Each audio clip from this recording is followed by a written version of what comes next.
আসসালামু আলাইকুম, সবাইকে অরেঞ্জ মিটের ভিডিওর পক্ষ থেকে স্বাগতম। আজকে আমি আপনাদের মাঝে শেয়ার করব সিম আলু টমেটো দিয়ে ইলিশ মাছের রেসিপি। তো এর জন্য প্রথমে আমি কড়াই পরিমাণ মতো সরিষার তেল দিয়ে দিচ্ছি।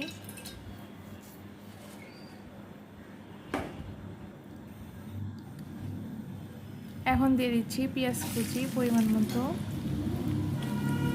পেঁয়াজটা হালকা ভেজে নেব।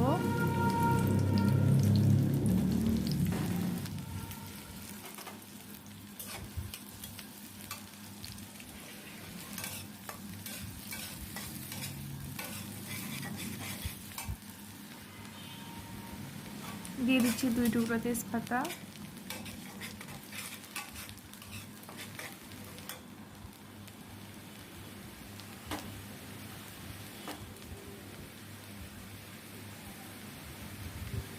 এখন দিয়ে দিচ্ছি গোটা জিরা পরিমাণ মতো।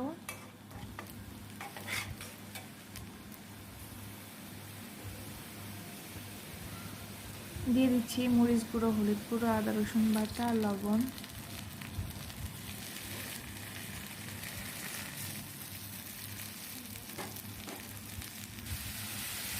এখন ভালোভাবে মশলাটা কষিয়ে নেব। মশলা যাতে পুড়িয়ে না যায় এই জন্য আমি একটু পরিমাণ পানি দিয়ে দিলাম।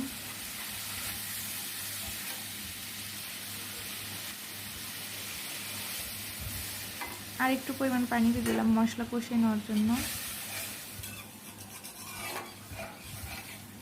এখন খুব সুন্দরভাবে মশলাটা কষিয়ে নেব।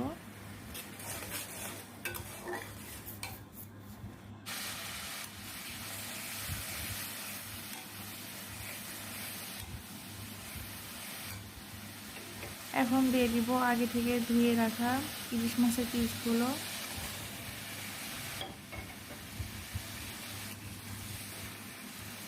এখন ইলিশ মাছের পিসগুলো আমি সুন্দরভাবে মশলার সাথে কষিয়ে নেব।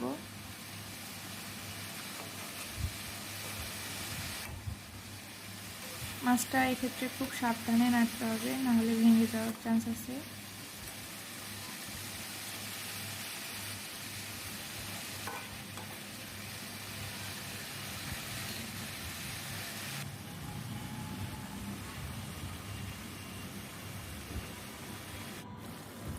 এই তো ইলিশ মাছগুলো কষিয়ে নেওয়া হয়ে গেছে। এখন এগুলো আমি তুলে নেব।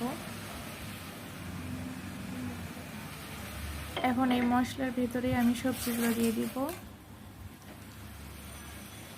দিয়ে দিচ্ছি সিম, আলু আর টমেটো।